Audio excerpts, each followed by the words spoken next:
विधानसभा निवडणुकीच्या पार्श्वभूमीवर राष्ट्रवादी अजित पवार गटाच्या वतीनं राज्यात जनसन्मान यात्रेची सुरुवात झाली आहे। राष्ट्रवादी काँग्रेसचे अध्यक्ष अजित पवार यांच्या उपस्थितीत शेतकरी मेळावा, द्राक्ष उत्पादकांशी चर्चा, महिलांसह विविध घटकांशी संवाद आदी कार्यक्रमांचं नियोजन वेगवेगळ्या मतदारसंघात करण्यात आलंय।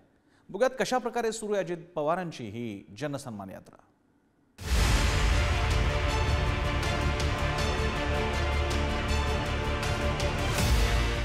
विधानसभा निवडणुकांसाठी अजित पवारांनी गिअर टाकलाय। जनसन्मान यात्रेच्या माध्यमातून राष्ट्रवादी काँग्रेस मैदानात उतरली। नाशिक जिल्ह्यातील दिंडोरी विधानसभा मतदारसंघातून जनसन्मान यात्रेचा शुभारंभ झाला।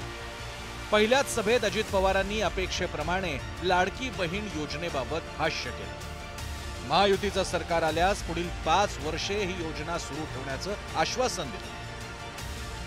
मी माऊलींनी तुम्हाला सांगतो, तुमच्या ह्या सगळ्या मार्फत महाराष्ट्रातल्या जनतेला सांगतो, हे तात्पुरतं नाही।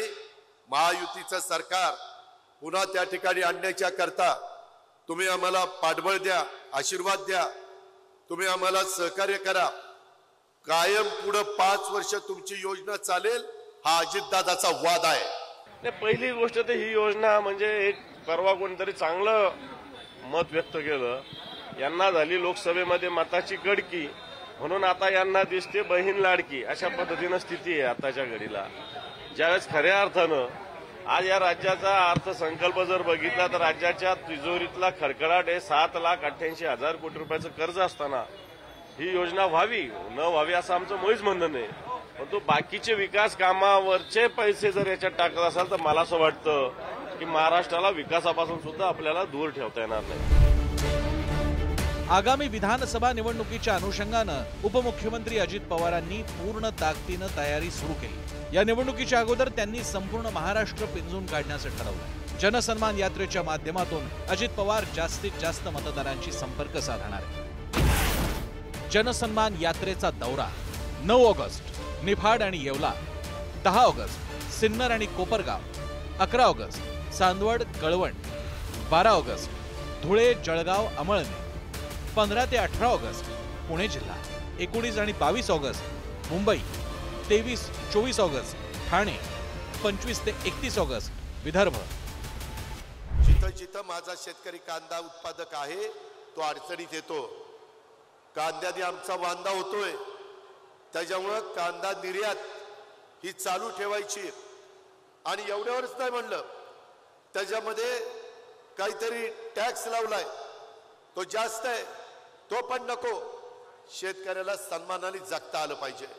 शेतकऱ्याकडे पूर्णपणे दुर्लक्ष करतायत। अजितदादांनी स्वतःचाच वांदा केलेला आहे। अजितदादा जर कुठे गेले नसते तर वांदा झाला नसता, पण त्यांनी राजकीय वांदा स्वतःचा करून घेतलेला आहे आणि शेतकऱ्यांना त्यांचं पूर्णपणे ते दुर्लक्षित करतायत, ही फॅक्ट। जनसन्मान यात्रेच्या निमित्तानं गुलाबी वातावरण निर्माण केलं जात आहे। अजित पवारांचं जॅकेट गुलाबी, गळ्यातील शाल गुलाबी, सभेचं स्टेजही गुलाबी आणि बसेसही गुलाबी। या यात्रेत राष्ट्रवादीचे नेते गुलाबी रंगाची बस आणि गुलाबी रंगाच्या 4 चाकीतून प्रवास करणार। उपमुख्यमंत्री अजित पवार यांची आजपासून जनसन्मान यात्रा सुरू होते आणि त्या सगळ्या पार्श्वभूमीवर ज्या काही बसेस तयार करण्यात आलेल्या आहेत त्या बसेस या विशेष रंगाच्या आहे, गुलाबी रंगाच्या या बसेस आहे आणि त्यामधनं हे मंत्री असतील, आमदार असतील आणि सोबतच पदाधिकारी असतील हे अजित पवारांसोबत असणार आहे। अजित पवार देखील या बसमध्ये बसणार आहे। एकूणच जर बघितलं तर त्या बसेसवर पिंक रंगासोबतच विशेष काही वाक्यांचा देखील उल्लेख करण्यात आलेला आहे। यामध्ये दादांचा वादा, लाभ आणि बळ अशा स्वरूपाचा त्यावर उल्लेख करण्यात आलेला आहे। राष्ट्रवादी काँग्रेस पक्षाचं घड्याळ चिन्ह आहे त्याचाही या ठिकाणी उल्लेख करण्यात आला आहे आणि राष्ट्रवादीचे जे प्रमुख 3 नेते आहेत त्यामध्ये प्रफुल्ल पटेल असतील, सुनील तटकरे असतील आणि छगन भुजबळ असतील यांचाही या ठिकाणी फोटो लावण्यात आलेला आहे। जनसन्मान यात्रेच्या निमित्तानं अजित पवार संवाद साधतात। तरुणी, महिला आणि शेतकऱ्यांशी चर्चा करत अडीअडचणी समजून घेतात।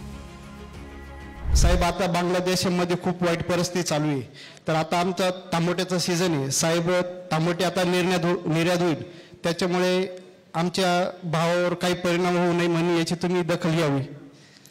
माझ्या माहितीप्रमाणे आता जे नाव पुढे आलेलं आहे ती व्यक्ती इतकी चांगली आहे, इतकी चांगली आहे जसं आपल्याकडं एकेकाळी लालबहादूर शास्त्रीजी किंवा अटल बिहारी वाजपेयी यांची नावं घेतली जात होती, त्या लेवलचं तशा प्रकारचं ते व्यक्तिमत्व आहे.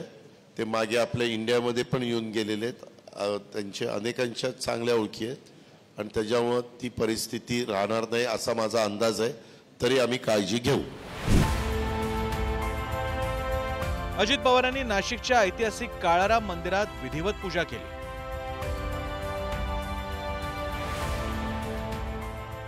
यापूर्वी पंतप्रधान नरेंद्र मोदी, उद्धव ठाकरे, मनसे पक्षप्रमुख राज ठाकरेंनी काळारामाचं दर्शन घेतलं होतं. निवडणुकीच्या तोंडावर आयोजित करण्यात येणाऱ्या यात्रांचा राजकीय नेत्यांना फायदा होतो असा आजवरचा अनुभव. त्या पार्श्वभूमीवर अजित पवारांच्या राष्ट्रवादीनं जनसन्मान यात्रा काढल्याचं बोललं जातं. त्यामुळे अजित पवार यांच्या जनसन्मान यात्रेला यश मिळणार का? विधानसभा निवडणुकीत यशाचं गुलाबी चित्र निर्माण होणार का, हे पाहणं उत्सुकतेचं ठरणार आहे. किरण ताजणे, पुढारी न्यूज, नाशिक.